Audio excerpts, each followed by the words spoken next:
नागपुरात यंदाचं हिवाळी अधिवेशन केवळ 7 दिवसांचं होणार आहे. त्यावरून महाविकास आघाडीनं रान पेटवलं आहे. काँग्रेसला हे अधिवेशन 2 महिने चालावं असं वाटत आहे. आचारसंहितेचं कारण देत सरकार केवळ 7 दिवसांचं अधिवेशन घेत असल्याचा आरोप महाविकास आघाडीकडून होतोय. अशाच विधानसभेचं कामकाज सुरू होताच काँग्रेसचे आमदार नाना पटोले यांनी नागपूर कराराची आठवण सरकारला करून दिली. महाराष्ट्र एकत्रीकरणाच्या नंतर आपण ठरलेलं होतं की कमीत कमी 2 महिने या अधिवेशन नागपूरमध्ये व्हावं. पण ठीक आहे, आमचे मित्र ज्यावेळेस विरोधी पक्ष नेते होते त्यावेळेस ते 2 महिन्याचे करायचे, 1 महिन्यात अधिवेशन व्हायचं. पण मला असं वाटतं अध्यक्ष महाराज की आपण आज पुरवणी मागण्या हे पण सादर करून म्हणजे आज मांडलेलं जायचं अध्यक्ष महाराज, आणि सगळे बिलं पण आहे. अध्यक्ष महाराज, सरकारला एवढी घाई काय इथून पळून जायची? आपलं मी एक पेपरला बातमी वाचली होती की आचारसंहिता लागतील, हे लागतील. अध्यक्ष महाराज, चाललेली प्रोसेस आहे ना. पण विधिमंडळाचं कामकाज सरकारला पुरवणी मागण्यास मंजूर करायची असतील तर मग काय करायचं अध्यक्ष महाराज? 1 दिवसाचं सेंट्रल हॉल बोलवा. नाना भाऊ, आपण या पटोले यांनी सभागृहात अधिवेशन कालावधी वाढवण्याची मागणी केली. त्यावर विधानसभा अध्यक्ष राहुल नार्वेकर यांनी सर्वसंमतीनं अधिवेशनाचा कालावधी ठरल्याचं सांगितलं. आपण यापूर्वी पीठासीन अधिकारी म्हणून कार्य केलं असल्यामुळे माझा असं समज आहे की आपल्याला माहिती आहे सभागृहात होणाऱ्या कामकाजासंदर्भात आपण BSc मध्ये संपूर्ण चर्चा करतो आणि सहमताने आपण निर्णय घेतो. आपण या BSc ला उपस्थित नव्हतात, त्याची कारणं काही वेगळी असतील, परंतु BSc मध्ये या संदर्भात सर्वांच्या सहमतीने मी निर्णय घेतलेला आहे. विधानसभा अध्यक्षांच्या वक्तव्यांवर शिवसेना उद्धव ठाकरे गटाचे आमदार भास्कर जाधव यांनी आक्षेप घेतला.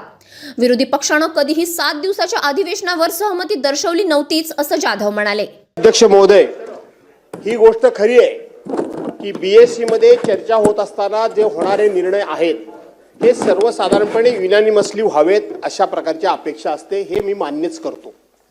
दुसरी गोष्ट, मला हाही नियम माहीत आहे की सर्वसाधारणपणे BSc मध्ये झालेली चर्चा येऊन बाहेर बोलायचं नसतं, हेही मला माहिती आहे, तरी मी बोललोय हेही मी मान्य करतो.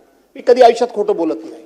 पण अध्यक्ष महोदय, आपण असा मेसेज आमच्या समोर पाठवतोय, सन्मान्य सदस्य नानाभाऊ पटोले यांनी जो मुद्दा उपस्थित केला की हे अधिवेशन विदर्भाचं असल्यामुळे विदर्भ करारानुसार व्हायला पाहिजे, हा त्यांचा प्रमुख मुद्दा. ठीक आहे, त्याच्यावर आपण निर्णय देणार. पण आपण असा मेसेज पाठवला की आम्ही तिथं या सगळ्या गोष्टीला मान्यता दिलेली, आम्ही आमचं मत तिथं मांडलेलं आहे की 8 ते 19 पर्यंत व्हावं, हा आम्ही आग्रह केला. एखादा आठवडा अधिक वाढवा म्हणून आग्रह केला. निर्णय झाला इथपर्यंत ठीक आहे. आमदार जाधव बाकावर बसत नाही, तोच आमदार नाना पटोले पुन्हा सभागृहात उभे राहिले.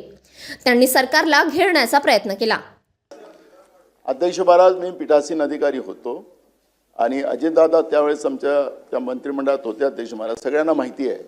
मी ते पण होते. अध्यक्ष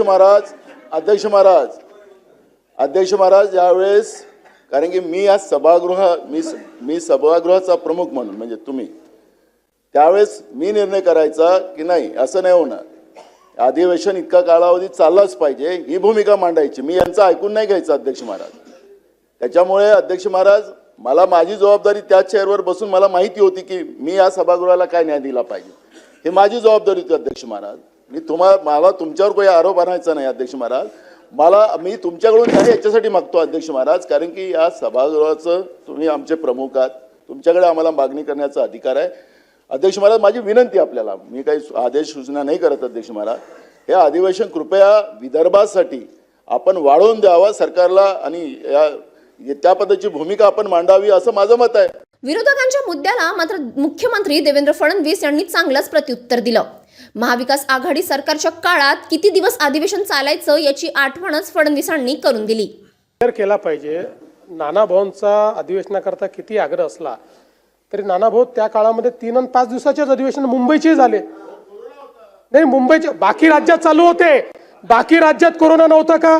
बाकी राज्यात 15-15, 20-20 दिवस चालायचे. महाराष्ट्रामध्ये 3 आणि 4 दिवस अधिवेशन चाललं.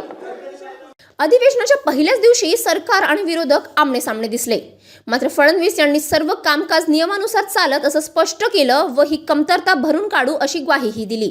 आमचे मित्र नानाभाऊ हे पीठासीन अधिकारी होते. ते असं म्हणतात घाईघाईने तुम्ही पुरवणी मागण्या टाकताय, घाईघाईने तुम्ही अध्यादेश टाकताय, घाईघाईने तुम्ही विधेयकं टाकताय. पीठासीन अधिकारी म्हणून त्यांना हे नक्की माहिती आहे की अधिवेशनाच्या पहिल्या दिवशीच आपण नेहमी पुरवणी मागण्या दाखवतो, चर्चा नंतर होते. पहिल्या दिवशीच जे विधेयकं आपल्याला त्या ठिकाणी मान्य करायची आहेत त्याचं इंट्रोडक्शन पहिल्या दिवशीच होतं आणि अध्यादेश तर पहिल्या दिवशी दाखवले पाहिजेत हा नियम आहे. त्यामुळे यात कुठेही आपण गेल्या 25-50 वर्षातलं कुठल्याही अधिवेशनाचा पहिला दिवस काढला यापेक्षा वेगळा अजेंडा आपल्याला कधीच दिसणार नाही.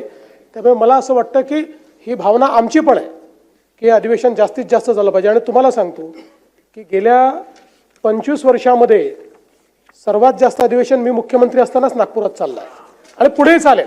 आता आपल्यालाच माहिती आहे आचारसंहिता आहे, पुढे कधी आचारसंहिता होऊ शकते हे आपल्याला माहीत नाही, पण ती जी काही इंडिकेशन परवाच्या प्रेस कॉन्फरन्समध्ये आपल्या इलेक्शन कमिशनने दिले म्हणून आपण त्या दिवशी विचार केला आणि 2 दिवस म्हणजे पहिला आठवडा आणि प्लस 2 दिवस 10च्या ऐवजी 7 दिवस होत आहे.